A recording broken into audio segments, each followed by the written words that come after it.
Well, hello, friends. Ralph Esep Jr. here. Welcome to Grit and Growth Business Live. A little technical difficulty as we got started there. Our usual entrance theme didn't play, but that's okay. We're going to roll with it.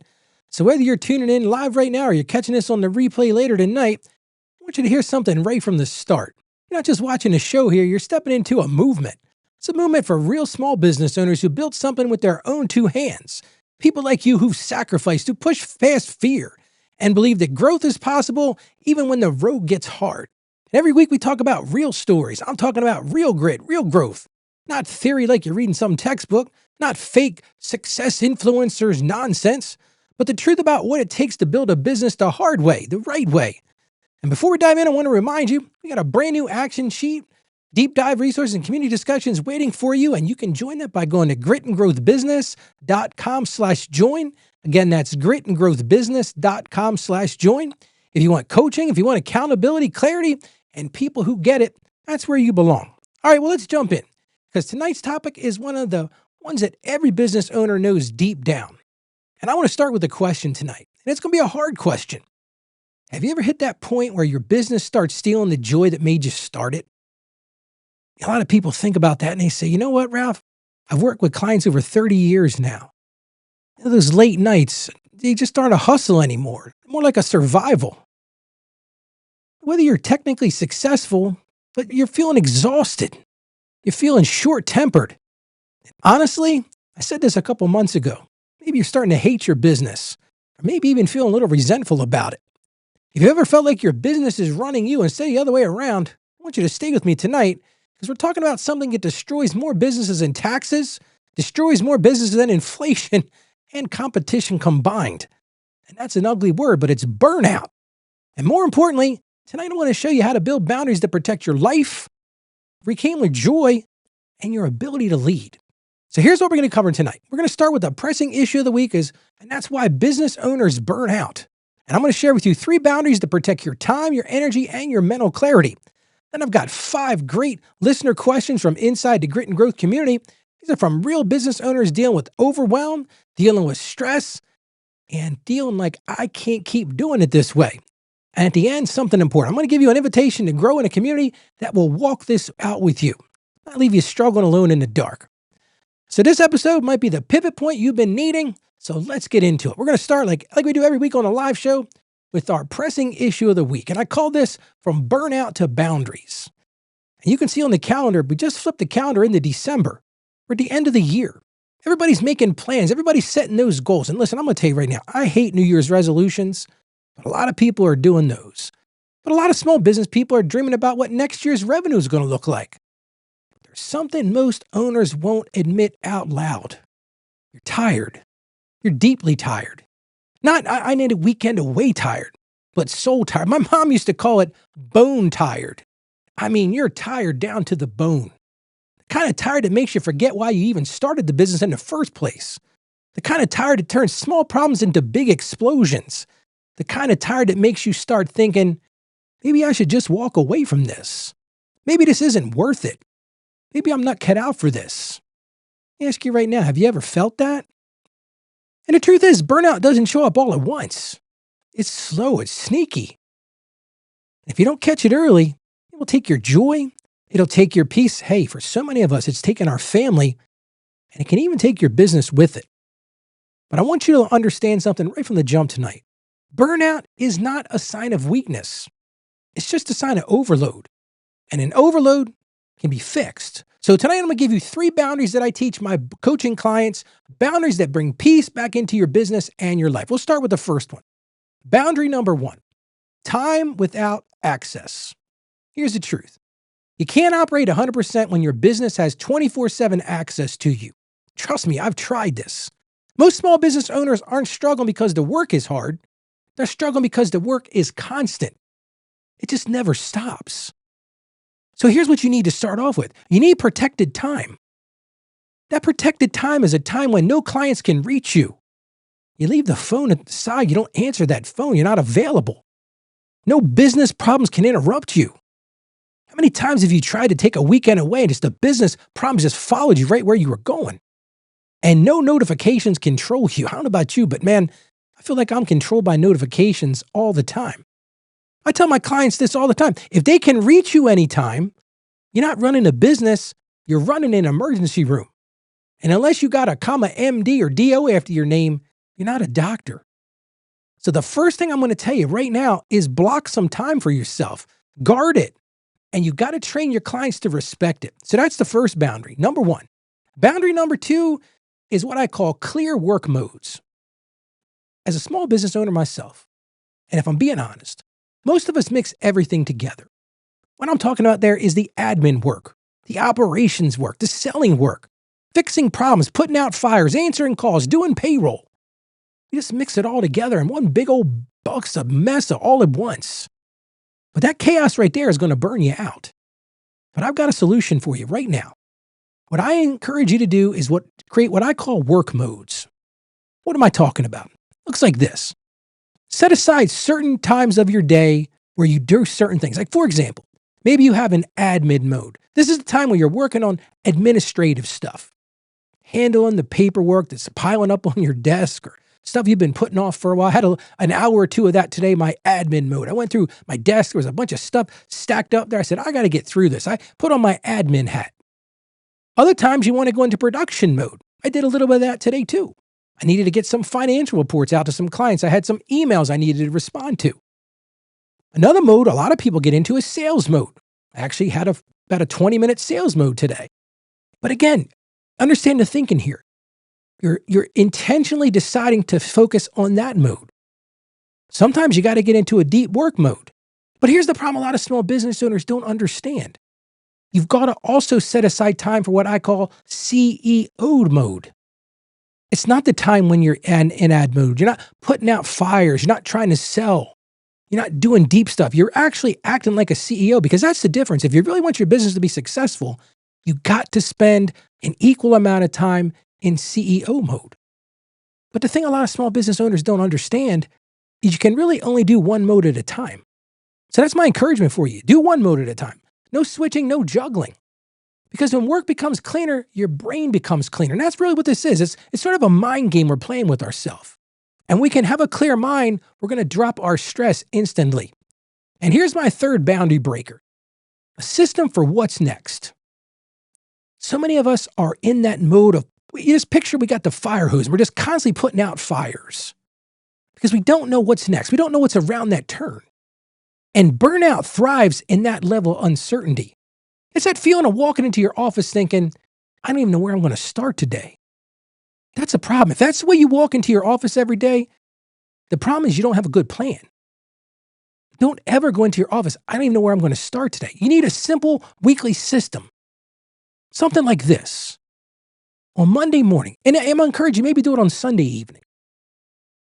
Set up a little plan for yourself. And it doesn't have to be elaborate. What matters most this week? Write it down. These are the things that I must do this week. What can't wait? There are certain tasks. I had certain tasks today I had to get done. They needed to get done today. And here's one you can really relish. And that's what's not my job anymore. We talked about this a couple of weeks ago when we talked about delegation. But so many small business people get burned out because they forget about that one. That's not my job anymore. I use a simple tool called the Rule of 3 Priorities. I'm going to lay it out for you right now. Every week, I want you to pick 3 of those things. Only 3. And win the week by winning those 3. Everything else becomes noise. And when you do that, burnout starts losing its grip. Let me ask you this. Which boundary do you need the most right now? Really think about it for yourself. Is it that first boundary, that time without access? So many of us small business owners, we're just always available for our clients because that's what we want to do. We want to please our clients. We're pleasing people. We realize that they pay our bills. They help our business be successful. But if we constantly give them access, we're not having any time for ourselves. Maybe for you, it's that clear work mode. You really need to focus on, you know what, Ralph, that's a great idea. I'm going to focus on admin mode. I'm going to focus on sales mode. I'm going to focus on production mode. But then I'm going to also put a time aside for CEO mode. Or maybe for you, it's just a system to define what matters.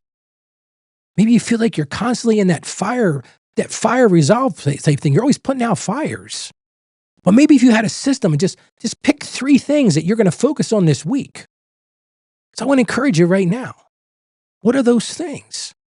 Because here's the thing, admitting what is causing your burnout is actually the first step to fixing it. So I hope this has been helpful. Again, those are our 3 big boundary breakers: time without access, clear work modes, and a system to define what matters. If you can embrace those things, I'm going to tell you right now, you're going to do a world of benefit to yourself to break out of that burnout. How about we get to our questions? I said we got some great listener questions, and we're going to jump right into the first one. The first question comes to us from Maria in Lancaster, PA, not too far from here. I was telling my producer, Abby, before we got started today, it is cold here in Delaware. And just north of us, where Lancaster is actually, they're getting quite a bit of snow up there. We just missed the snow by a little bit. Let me tell you, it has been raining like crazy here today. If this had been snow, we'd have been shoveling out. But anyway, it's cold. It's like 38 degrees here. I get older, I get colder. I tell people that I don't want that. But anyway, enough of that.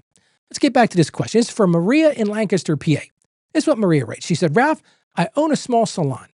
I love my clients, but I'm working 70, 80 hours a week.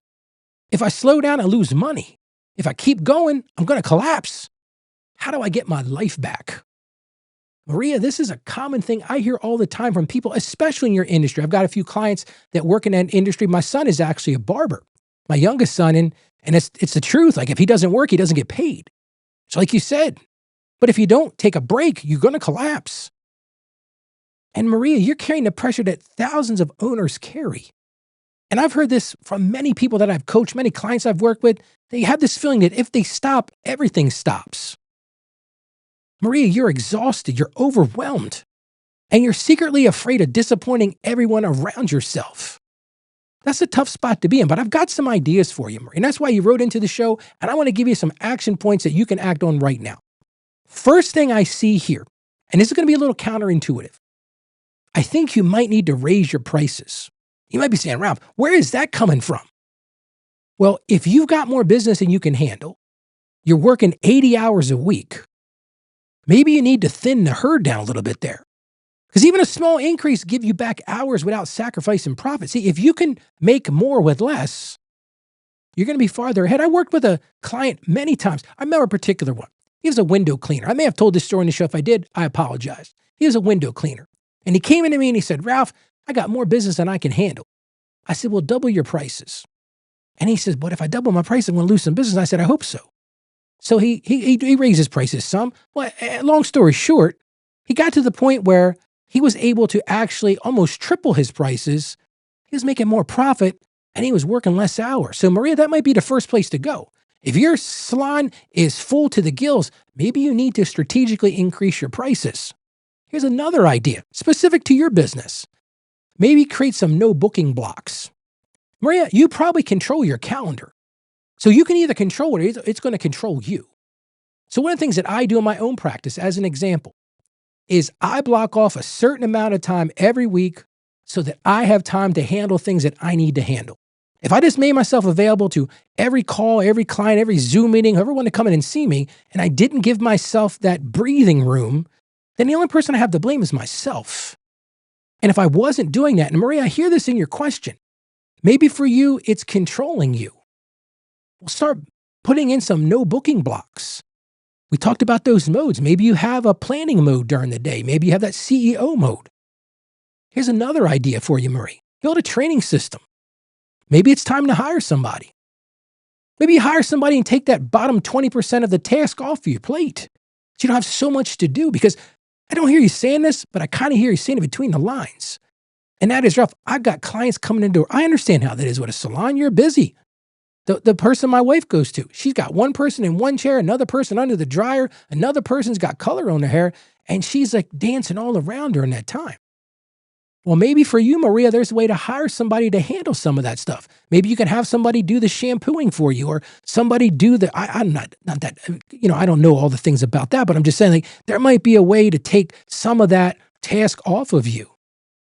And here's another great idea for you, Marie. And I've seen a lot of hair salons do this. Maybe you need to turn your busiest times into your premium pricing windows. You might be saying, wait a second, Rob, what are you saying there? Hey, if it's a high demand time, maybe that's a time to raise your prices. Again, probably goes against the grain of what you're thinking. But you're in a position right now that if you continue on the path you're in, you're going to burn out. And you're going to be good to anybody, including yourself. Well, how about you, as we're talking about this? Have you ever hit that season where hours went up, but the joy went down? It's a very easy place to be. As an accountant that does a lot of tax work, I feel this during tax season. So one of the things that I do at the beginning of tax season, I go to my calendar and I block off sometimes. Like, I can't meet with everybody every single moment. Now, I'm going to tell you, last year, by about the second week in February, my book was full. So this year, I got to be a little bit more strategic about that. But maybe you felt that same way. So Maria, that is my plan for you. Start to be more intentional about what you're going to do. All right, well, let's move on to our second question. And this one comes to us from Greg from Roanoke, Virginia. What a beautiful place. Been there a few times. Roanoke is a beautiful part of the country. And Greg says this, Ralph, I run a small construction company.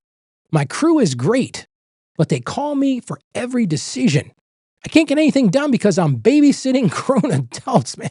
When I read that question, I was like, wow, that's a tough situation there. And Greg, I understand what you're saying.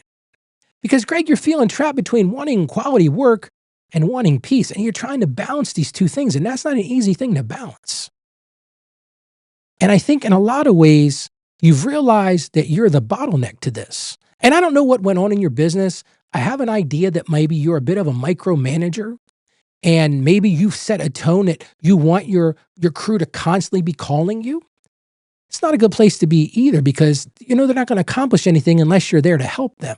I'm coaching a client right now that sort of is in the same situation. I told him, look, one of the things you've got to do is you've got to hire a person like an operations manager or a foreman, and then you've got to put that person in a position of authority where they can do something. So make sure you got a good training plan and all that sort of thing. But here, Greg, I've got some great ideas for you. Some action points that you can take right away. First thing I'm going to encourage you to do is create a decision-making rule. And it could look something like this. You might say to your people on the job, listen, if it's under $200 or under 20 minutes, make the call yourself. If they're on the construction site and they need to go buy something, they need to do something, maybe in your particular situation, you have a rule, a decision-making rule. Listen, if it's going to be $200 or less than 20 minutes, make the call. You don't need to call me for any of those things. Again, it depends on your particular situation, but that may be an option for you. Another thing I'm going to encourage you to do, and I've seen a couple of clients in the construction industry do this, use what I call the morning huddles. Kind of like a football analogy, right? You get in the huddle before the day starts, set some expectations before the day starts. Let your people know what your expectations are. If they go out on the job and they don't see you, guess what? Well, they say, while the mice is away, or while the cat's away, the mice will play. I had that backwards, didn't I? But you understand what I'm saying. So maybe first thing in the morning, you say, okay, here's the scope of the job we're going to do today. Here are the things that I want you to accomplish. Here's how much time I'm expecting this to take, because then you've set expectations. And then maybe they have to call you because maybe something happened. Maybe they're working on a plumbing and a pipe burst or something like that. Well, those are things you need to be aware of. But I got a feeling, Greg, that you're not doing a good job of setting expectations with your people at the front end. If you don't set those expectations, the only person to blame is you. Here's another idea. Again, I think you might be doing a little micromanaging here. So one of the ideas you could do is give authority with guardrails. Yes, you got to give them authority because people won't rise until you let them rise. Because what I hear you saying is you've got people out on the job, but every time they go to make a decision, they go, oh, I got to call Greg. Oh, I got to call Greg. What that tells me is they're scared to make decisions. Either they're incompetent and they don't know what they're doing, or they're scared to make decisions. Either way, you've got to do something. Either train them better, find better people, or give them the ability to have the authority. Give them the responsibility and the authority at the same time. Here's another great idea, and I've seen businesses flourish with this. Reward independent thinking. If you got somebody that's willing to make a decision, I remember when I was running the credit, and I've talked about that on the show before. I had a few people, key people, that I would reward if they thought something through, even if they made a decision that wasn't the decision that I ultimately would have made. If they thought it out, if there was some independence in there, they had a rationale for it. Because it's going to build a culture. Because right now, I think you've got a culture of, well, we better call Greg. We better call Greg, see what's going to happen next. And how about you if you're listening or watching right now? Have you ever felt like you're paying a team, but still doing all the thinking? And I think, Greg, that's exactly what you're doing right now. You're paying a team to work, but you're doing all the thinking. And you got to fix that, Greg, because if you don't fix that, You are the bottleneck. You are the opposition to accomplishing anything with your business. So I just encourage you right now, Greg, try some of the things we talked about tonight because you might find you're not getting bugged as much. Now, be prepared. They might make some decisions. You're like, that was a real bonehead decision. So have that morning huddle, give them authority, give them some guardrails, make sure they understand what you're happy with them making, but allow them to be independent thinkers. Okay, well, let's move to our third question. Our third question comes to us from Danielle from Milwaukee, Wisconsin. And Danielle writes this: Ralph, customers message me everywhere: email, Facebook, text, Instagram. If I don't reply instantly, they get upset. How do I set boundaries without losing business? Oh, so Danielle, you're one of those folks that's available everywhere. I hear people say that all the time in advertisements. You can find me everywhere. Not sure that's a good plan for a long-term strategy. Might be great when you're first getting started, Danielle, but I feel right now you're probably feeling a little stuck. You're kind of like that light switch that's always on. You're stuck in that trap. But at the same time, you feel guilty for saying no, but you're also exhausted because you're saying yes all the time. That's a tough situation to be in. I remember when I was first starting my accounting practice, I had a particular client. It was a Saturday morning. I'll never forget this. She called me at 7 o'clock in the morning. I'd given her my personal cell phone number for some reason. And I answered her call. And I remember my wife said to me, she goes, Ralph, who in the world is calling you at 7 a.m.? It's a Saturday. And I said, well, such and such. She had a concern. And my wife said, she said, Ralph, listen, there are no accounting emergencies like that. But I had set that tone myself. I had put myself out there. I'd given my customers the ability to contact me because I didn't want to miss that call. And I felt guilty if I said no about something. But who was to blame for that? It was me. So Danielle, here's some ideas, some action points that you can take right away. First thing I'm going to encourage you to do, you got to move away from all of those communications channels. Those are great. If you have people in your organization that can monitor those things for you, fantastic. But for you, you need to create a single communications channel. For business, message me here. Call this number. Leave a message here. Send an email. Send a text. Pick one. Don't have 15 ways that they can contact you. Because if you do that, guess what's going to happen? They are going to constantly be calling you and calling you. So create that single communications channel. Here's another thing I'm going to encourage you to do. A lot of people don't like these, but I really lean into these. Set an autoresponder with expectations. If your main communications channel is email, here's one of the things I think it's very fair for you to do, is have an automated response that goes out to the person, hey, I got your message. I will return this information. I'll return this message within 24 hours. And then stick to that. Because if you set an expectation, your customer's not going to say, well, I reached out for Danielle. She never got back to me. But they got that message. I do this in my own accounting practice. If my staff doesn't answer the phone, we have an internal belief structure. If it's an important issue, we're going to get back to them within 3 hours. If someone sends me an email, goes into our ticketing system, we actually use a product called Zendesk. It's like a fancy customer relationship management software. But if I see something come in and I don't have time to answer right there, I have a little button I can push that says, I got your question. I will respond to you within 24 hours. But I set the tone. There's no drop in that ball of expectation. You're saying to the customer, you're saying to the client, I hear you. You've been heard. I've told you, contact me on this channel. And here's my expectation. Now, here, I'm going to tell you something, Danielle.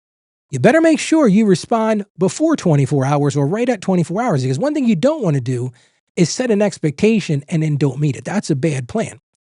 Another thing I'm going to encourage you to do, Danielle, is use business hours and stick to them. Like my wife said, Saturday morning, 7 a.m., there are no accounting emergencies, Rob. Now listen, if I was an OB-GYN and I was delivering babies, that'd be a different story. Then there might be a reason why somebody's going into labor. Guess what? Saturday morning, Sunday morning, it don't matter to you. You got to get to the hospital. But Danielle, you didn't tell me what kind of business you have. But my suspicion is you've just not allowed yourself to set boundaries. And that's your own fault. I'm not picking on you, Danielle, but you've made this decision to not set those boundaries. So stick to them. And finally, here's the thing I'm going to tell you. Train your best customers. Because good boundaries attract great clients. If you want to be honest, here's the truth. Your best customers are going to respect your boundaries. If they don't, they're not the right customers for you. And I know that's a hard thing to say because so many small business people want to get every single customer. Ralph, I don't want to lose a single opportunity. But I've said it on this show time and time again. Sometimes it's great to take a break and find the right customers. And I see we got a question here. And if you didn't know, this is a live show. So I got a question here from Bellator 2020. What is the best way to deal with supervisors that are micromanaging their employees? Well, that's a great question. Let me think about that for a second. So what you're saying here is you've got supervisors that are micromanaging their employees. My question for you is, are you the supervisor of the supervisor? Or are you micromanaging them? So I would start there. It sounds to me like you've got a culture going on here. It sounds to me like the person that you have in a manager spot or supervisor spot doesn't understand delegation. Maybe they don't have respect for the people that are working for them. That could be part of the problem too. If you want to give me some more details, Bellator, I'll be happy to answer that. That's really a good question though, because again, it goes back to a corporate culture. Like we talked about with Greg. Is it a corporate culture where people are afraid to make decisions? Is that person micromanaging it because they feel micromanaged by somebody above them? Those are the type of things but you're right, that's going to lead to burnout. But in that case, it's not going to lead to burnout from the manager. It's going to lead out the burnout from the employees because they're not given any responsibility. They're not given any authority. They're just told, you do this, like automaton robots. People don't like that. They're not going to live long in that atmosphere. So great question. Thank you so much for sharing that. But getting back to what we were talking about, you got to be honest.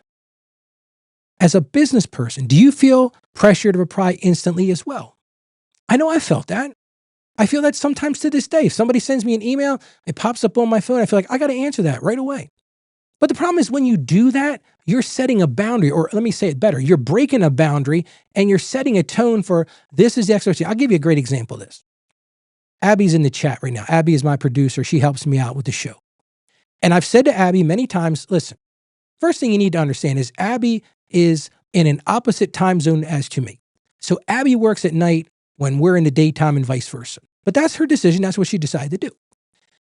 But the thing that Abby, I've had to say to her is, Abby, I don't stop. I work and work and work and work. And I said, if I send you a message on a Saturday afternoon, my expectation is you don't have to answer that right away. I'm saying to her, listen, I'm comfortable with your boundary. But now that goes both ways. Because if Abby says, well, Ralph, I'm just going to handle it because I want to please, I want to get the job done, that's fine. But then you've set that boundary, you've allowed that boundary to expand past that. So that's what you have to really understand. Because there's a lot of pressure on both sides. So if you feel like, and this really kind of goes back to that micromanaging thing. If you are being micromanaged, maybe you have to say to your supervisor, listen, and don't do it in front of a lot of people, but call them aside and say, listen, I want to talk about this situation here with work. I feel like I'm being micromanaged here. Now, you don't go in there with a fingers pointing and screaming and hollering at them, but you say, listen, I would really like to understand how I could be get more authority, more responsibility on the job. Because you've got to set that boundary too. The boundaries work both ways. Why don't we move on to question number 4? And if you've got any other questions, feel free to put them in the chat. We got a few people in the chat tonight, which is great. But let's move on to our 4th question. And this is from Tom in Savannah, Georgia. Their weather's a little bit better down there today, but I think it's been cool down that way too. But this is Tom from Savannah, Georgia. He says, Ralph, I own a small HVAC business, heating and air conditioning, if you don't know what that means.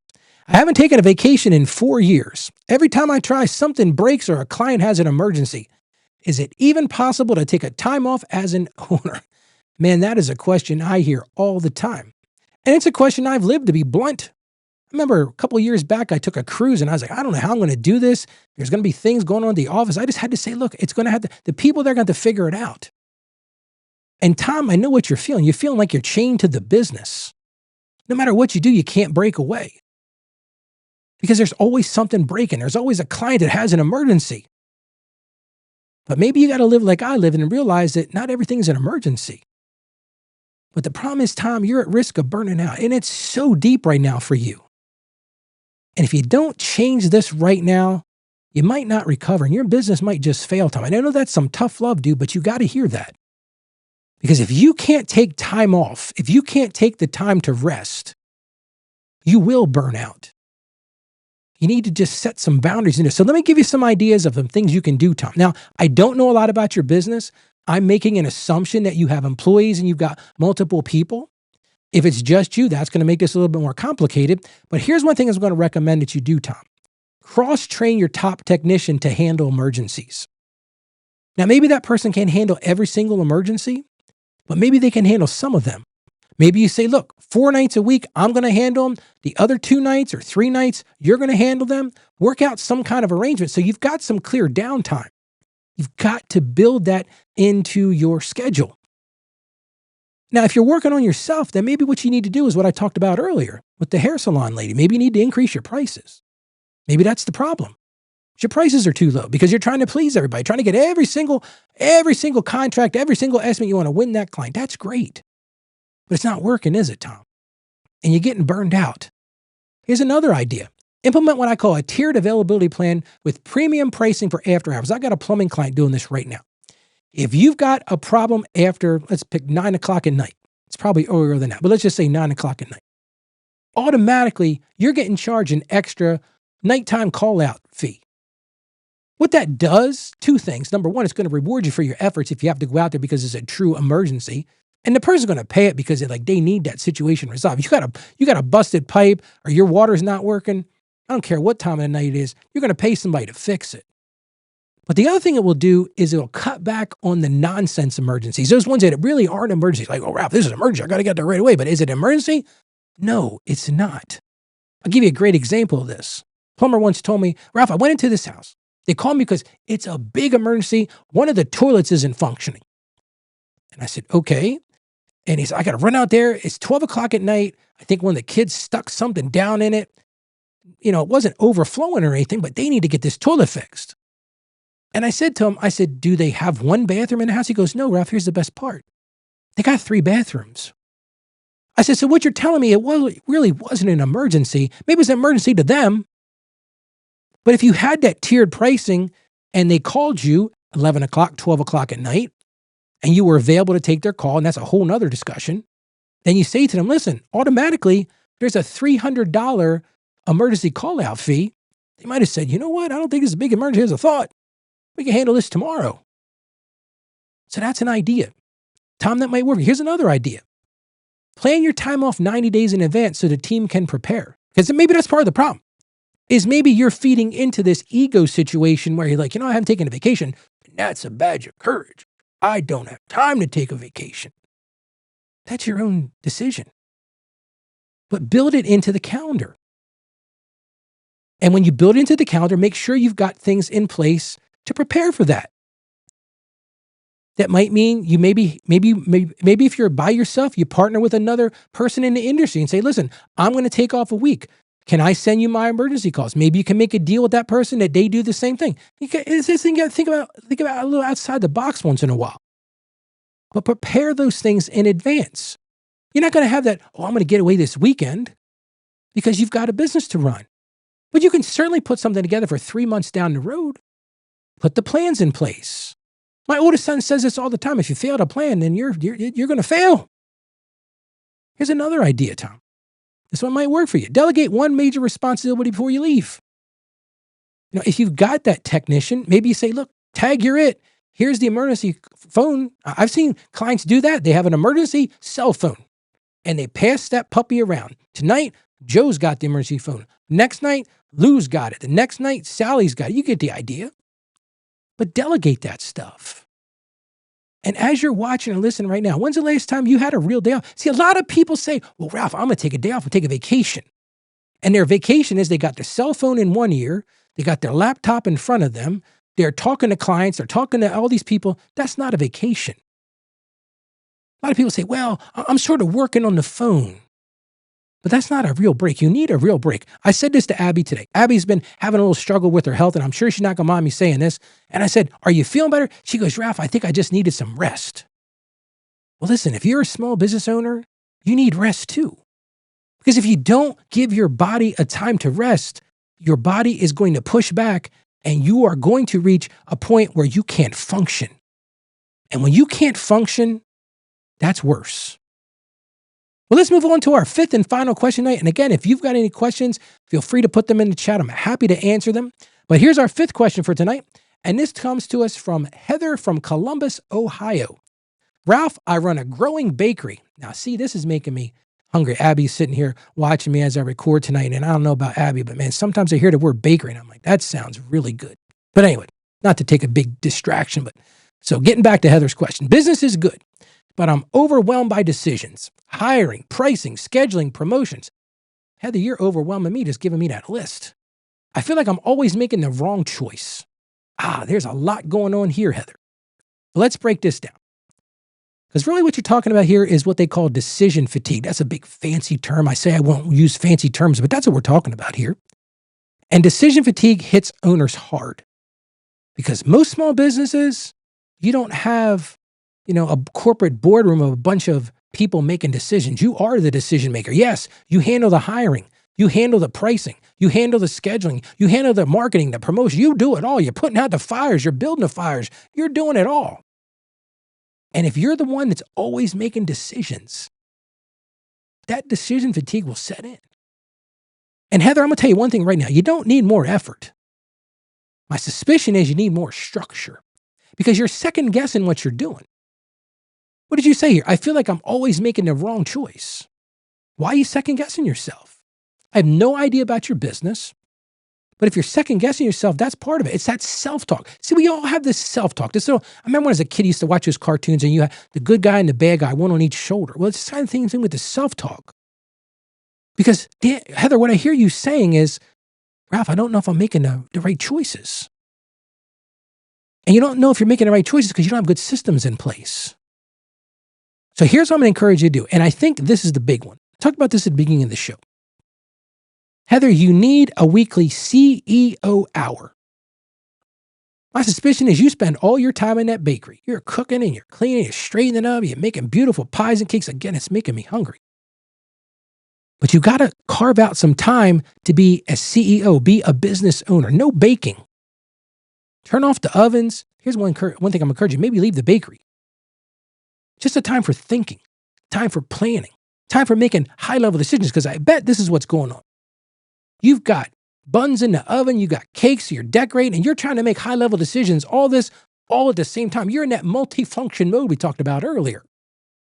So that's the first thing. Set aside that weekly CEO hour, not baking, just planning your business, making high-level decisions, thinking through things. Because when you set aside that time, you're going to start to break that decision fatigue.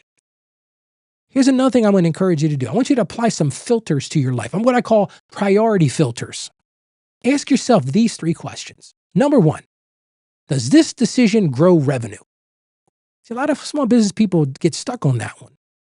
Well, I got to make this decision, Ralph. I got to make it. Okay, but ask yourself a simple question. Does this grow revenue?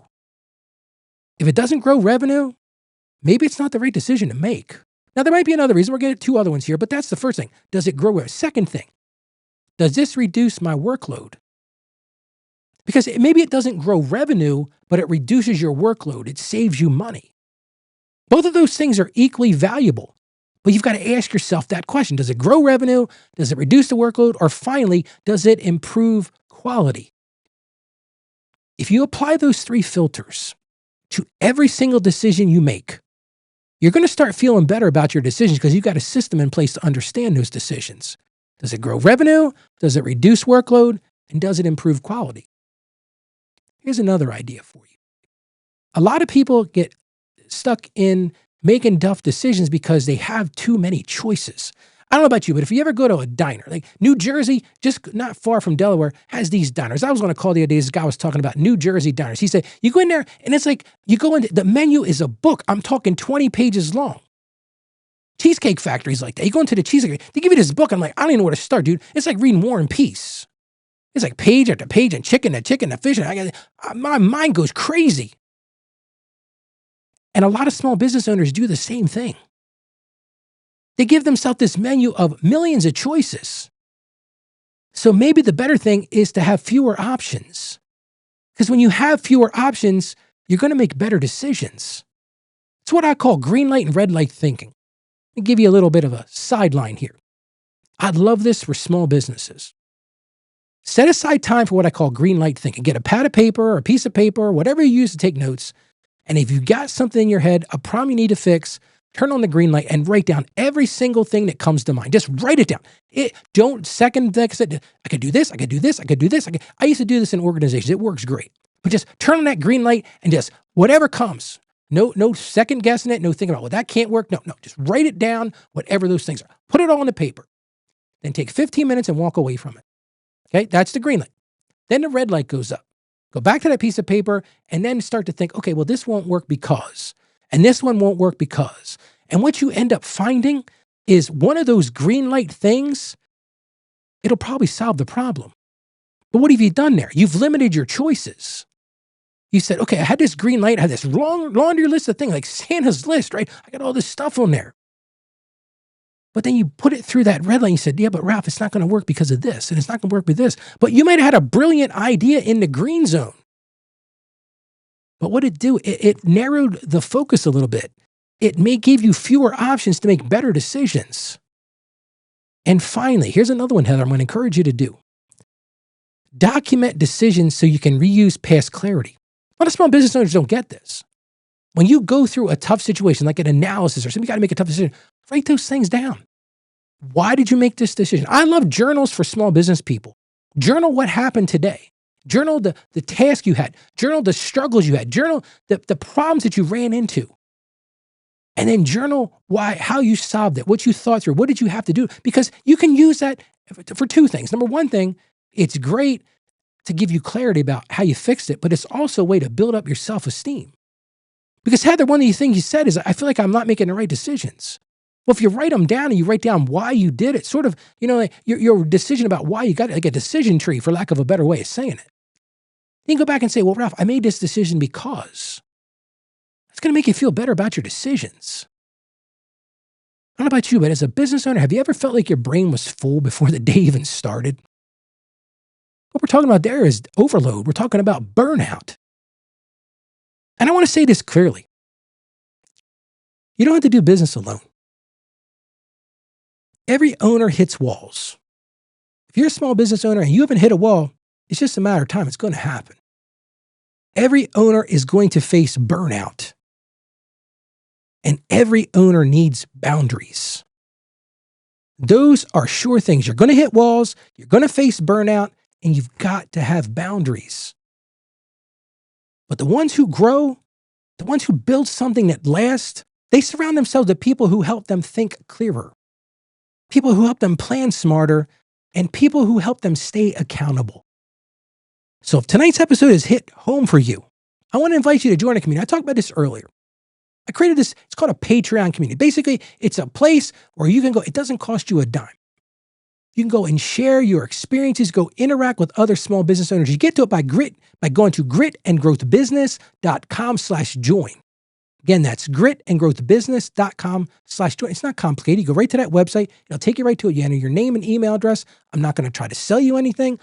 All the things are going to be in there. Every week, you're going to get our weekly action sheet. What we talked about on this show, how you put those things into practice. It's a place where you can talk about things that are going on in your business, a private community discussion. We're going to do some live Q&A as this thing expands. I'm going to have some behind the scene resources, some templates, some things that you can use, and support from other small business owners that are fighting the same battles you're fighting. Because guess what? All the things we talked about on tonight's show, if I could see a show of hands, how many people have been through one or all of those things, I guarantee everybody'd have their hands up, because I could say that about me. I went through all of those.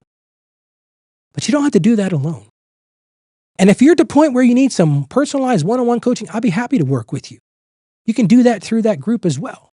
Listen, no pressure, just an invitation. I want to help you grow together. All right, well, let's wrap up tonight and let's do a bit of a recap. Tonight, we talked about burnout. We talked about those 3 boundaries that protect your life. We talked about time without access, clear work modes, and a weekly what matters system. So I'm going to encourage you right now, lean into that. If you want to break this burnout cycle, so many small business people are at this point, especially this time of year. This is a big time of year to feel that burnout. Set aside that time without access. Clearly define those work modes. Put that mode hat on, that admin hat or that CEO hat or that sales hat.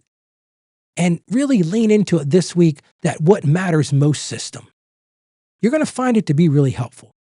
And of course, we also covered our listener questions. We talked about reducing that 80-hour work week, empowering your team, setting communications boundaries, taking real time off. We told you can do that. You just have to put a plan in place, and making decisions with less overwhelm. But all of those things, all those questions pointed back to one truth. You don't win in business by doing more. You win by doing what matters. I want to say that again because I need you to hear this tonight. If you don't hear anything else I've said tonight, this is the golden thing here. You don't win in business by doing more. You win by doing what matters. So choose to do what matters. Build the systems. And if you want tools, support, and coaching to help you live out these lessons, again, go to gritandgrowthbusiness.com/join. Again, that's gritandgrowthbusiness.com/join. So friends, this is another great show. I want to thank everybody for joining us live. Remember this. Grit builds growth. Growth builds freedom. So thank you for joining me this evening. God bless you, and I'll see you again next week on the show. Thanks for joining us today on Grit and Growth Business, the show where real business owners find the clarity, courage, and confidence to build something that lasts. If this episode spoke to you, go ahead and hit that subscribe button so you don't miss what's next. Remember, success isn't easy, and there are no shortcuts. But with grit, growth is possible. And when in doubt, just ask Ralph. This show is a production of Ask Ralph Media, supported by Saggio Accounting Plus. The content in this episode is based on information available as of the date of its release. Saggio Accounting Plus and Ask Ralph Media Inc. are under no obligation to update it should circumstances change. Please understand, this episode is not intended to be financial, tax, or legal advice. Your unique situation deserves tailored guidance, so before making any decisions, consult with your trusted tax professional or attorney.